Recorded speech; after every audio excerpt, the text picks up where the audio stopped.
close, possibly within hours. At that point, if some of those guys had not signed their cheques, the club probably would have been liquidated. So very, very close. They'd seen a lot of their best mates lose their jobs.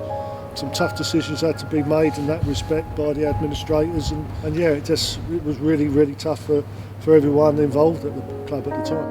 Yeah, you did. It was always in the back of your mind, but you just got on with it until someone told you to stop. You just cracked on, I mean, if ever there was a giant killing act off the pitch for a football club, this was it.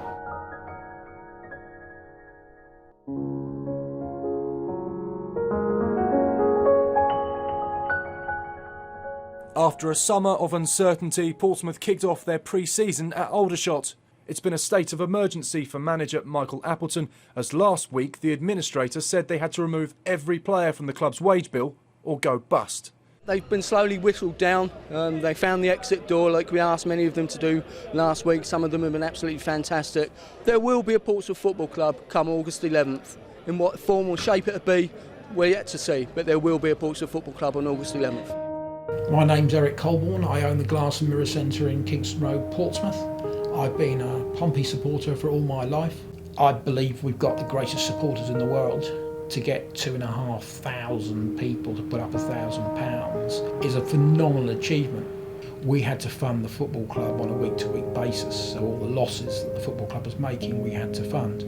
So a group of fantastic people got together to fund that, and they are known as the Presidents. And since we took the club over in April 2013, I've been a president of that. So the Pompey Supporters Trust was started 5 or 6 years ago. Really the aim then just to try and get a little bit more influence, supportive influence in the football club and the direction. And very quickly when everything started to go wrong at the football club yet again, we started to try and form some sort of safety net. We seriously thought for quite a period of time that the club might disappear. It seemed there might be a way in which we could save the club. The trust, it was a catalyst to say that when the existing owners, having suffered several administrations, were actually obviously screwing things up, then could they then go out and find people of a high net worth to come in and support them to actually help try and bid to buy the football club? My personal opinion is that it's not what my football club can do for me, it's what I can do for my football club. I do a small amount of things like frame shirts, put balls in the match cases, and try and do a little bit of maintenance where I can as well in the actual club itself. This football club, this city, it's intertwined. The people of this city are, whatever league we're in, wherever we are, they are massively proud of their football club. And as I say, you come here on a Saturday and you'll see them, and they'll show that in their thousands. We've not been doing great on the pitch.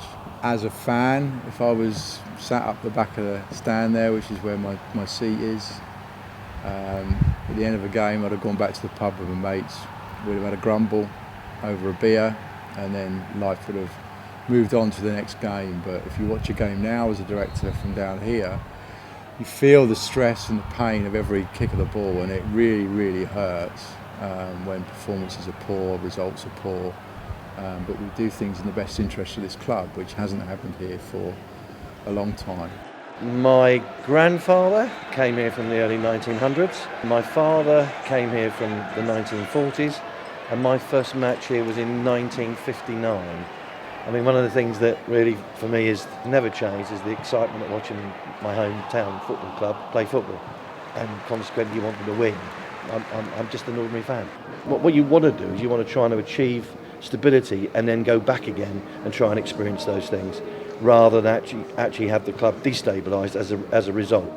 So what we need to do is we need to try and achieve both. We need to be stable, we need to progress up the divisions, and let's see how far that takes us. We've got a plan that will take us back to where I think we genuinely belong for most of our history, which is the Championship.